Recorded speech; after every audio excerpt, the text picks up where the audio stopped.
Il y a plein de choses déjà parce qu'il faut savoir que c'est un écosystème, on va dire, très riche, en perpétuelle évolution.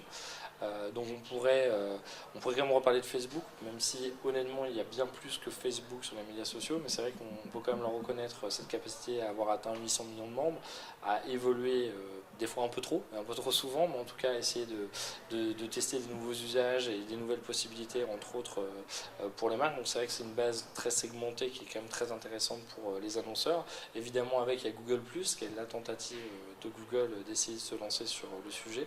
On ne sait pas encore si ça va avoir autant de succès, mais c'est intéressant. Après, il y a effectivement, on va dire, tout ce qui est lié aux applications mobiles. Je pense qu'aujourd'hui, même s'il y a encore beaucoup de réalisations qui ne sont pas terribles du côté des marques, qui sont encore très plaquettes, je pense qu'il y a un potentiel énorme derrière le côté social et mobile de la communication qui est particulièrement intéressante. Et je pense aussi qu'il y a une tendance qui est importante, c'est tout ce qui est social CRM. Donc la capacité à pouvoir écouter en buzz monitoring ce que disent les gens, qualifier qui le dit, donc après toute la problématique de mesure d'influence, pour à terme être capable de définir des messages différents en fonction des différentes cibles, mais aussi de pouvoir pas juste pousser des messages, mais répondre aux questions de public différents, finalement que ce soit sur Facebook, YouTube, les réseaux sociaux, les blogs, c'est finalement, voilà, on va dire, architecturer cette relation, cet échange entre la marque et le consommateur.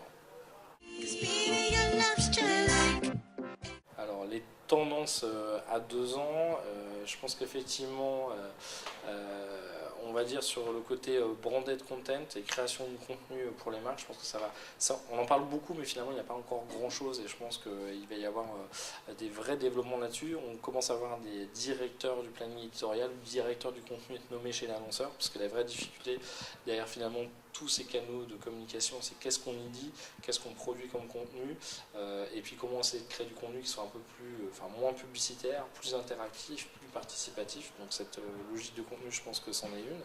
Après, il y a effectivement tout ce qui est lié à la géolocalisation.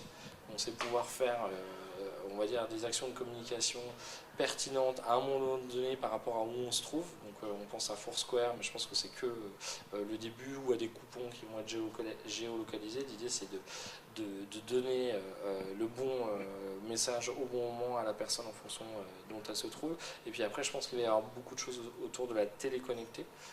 Donc là aussi, on en a beaucoup parlé. Là, il y a une grande bataille entre les constructeurs de télé, les fournisseurs d'accès Internet, les fournisseurs de contenu.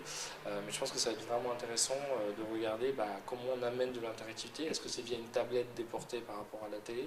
Est-ce que la télé passe 100% sur le web? Est-ce qu'on amène de l'interactivité sur les canaux existants? Je pense que là, ça va être une bataille énorme parce qu'aujourd'hui, il ne faut pas se leurrer, les budgets télé restent les plus gros budgets chez les annonceurs. Et ça va remettre en cause potentiellement, ou en tout cas réorganiser toute la chaîne de valeur de l'écosystème. Alors, les conseils que j'aurais à leur donner, c'est le premier, soyez malin, soyez curieux. Il y a énormément d'informations disponibles sur les agences. Il y a énormément de moyens d'identifier qui sont les collaborateurs des agences, voir qui a un Twitter, qui a un Facebook. Donc il y a vraiment moyen des fois de bypasser le côté CV envoyé au RH et pourquoi pas d'essayer d'aller directement entrer en contact avec des personnes, des collaborateurs qui pourraient ensuite transmettre votre candidature ou vous informer un tout petit peu. Ensuite, soyez malin parce que vous avez la possibilité aujourd'hui vous-même de travailler votre personal branding.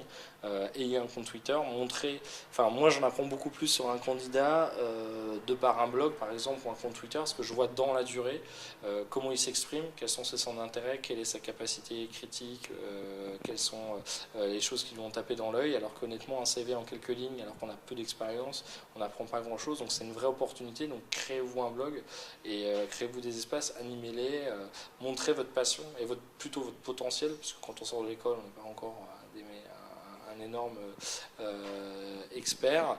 Et ensuite, mettez-vous à jour, formez-vous. Il y a énormément de blogs. Si vous allez sur SlideShare, il y a énormément de contenu déjà disponible d'experts, d'agences. Donc, allez lire ce que les meilleurs racontent aux conférences, puisque généralement c'est partagé sur ces sites-là, pour arriver et montrer vraiment qu'effectivement, sur des nouveaux sujets comme les médias sociaux, comme les réputations, comme les blogs, comme le buzz, le viral ou Facebook, finalement, vous pouvez amener une vraie valeur ajoutée à des gens plus expérimentés, mais qui sont peut-être moins habitués à ces outils-là. Et ça vous permettra, à mon avis, plus vite et plus rapidement d'avoir des emplois intéressants chez l'annonceur ou en agence.